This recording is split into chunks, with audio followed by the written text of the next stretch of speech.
अस्सलामुअलैकुम वरहमतुल्लाहि वबरकातुहू। दोस्तों, उम्मीद करता हूँ आप खैरियत से होंगे। मैं हूँ मोहम्मद मकसूद कासमी और आप देख रहे हैं बाग़े मदीना यूट्यूब चैनल।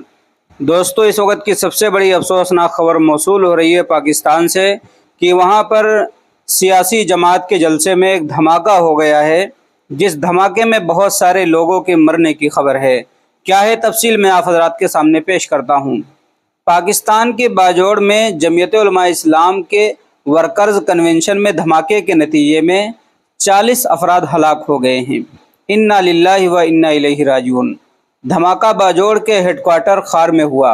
पुलिस के मुताबिक धमाके में कई अफराद जख्मी भी हुए हैं, जिनकी तादाद तकरीबन 200 बताई जा रही है। पुलिस का मजीद कहना है कि जा बहक अफराद में JUI तहसील खार के अमीर मौलाना ज़ियाउल्लाह जान भी शामिल हैं।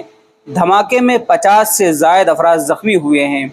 ज़ख्मियों को तेमरगिरा और पेशावर भी मुंतकिल किया जा रहा है।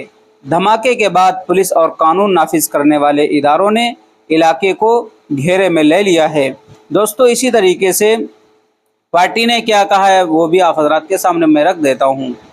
इस रैली को JUIF के सीनियर लीडर हाफिज़ हमदुल्ला संबोधित करने वाले थे, लेकिन वो किसी वजह से यहाँ पहुँच नहीं सके।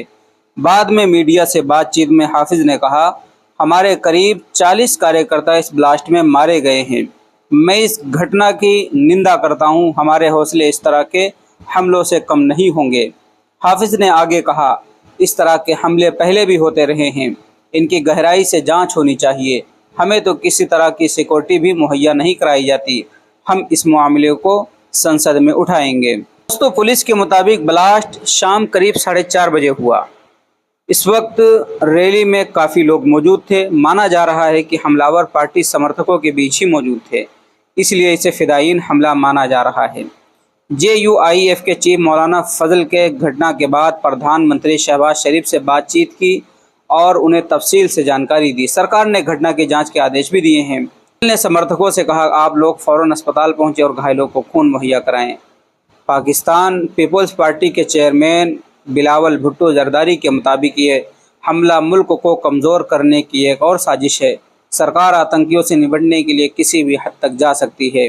दोस्तों, ये है अफसोसनाक खबर जो पाकिस्तान से मौसूल हो रही है। वही पाकिस्तान जो अपने आप को इस्लामिक मुल्क बताता है और मुसलमान होने का दावा करता है, और ये इस बात में कितनी सच्चाई है आप देख भी रहे हैं कि वहाँ पर एक मुसलमान ही दूसरे मुसलमान के खून के प्यासे हैं। अल्लाह रहम फरमाए, इनके रहम पर इन्हें हिदायत नसीब फरमाए। अल्लाह से दुआ करता हूँ अल्लाह तबारक व तआला जितने लोग इसमें इंतकाल कर गए हैं सबकी मग़फ़िरत फरमा, जन्नतुल फ़िरदौस में अला सला मक़ाम अता फरमा, और जो ज़ख्मी हैं उन्हें शिफ़ा नसीब फरमा। अब आप हज़रात का इस धमाके के मुताल्लिक़ क्या कहना है नीचे कमेंट कर दीजिए, और पहली बार चैनल पर आए हैं तो सब्सक्राइब भी कर लीजिए। चलिए दोस्तों, फिर मिलते हैं इंशाअल्लाह जल्दी किसी नए वीडियो में किसी नए टॉपिक के साथ। अस्सलामु अलैकुम वरहमतुल्लाहि वबरकातुहू।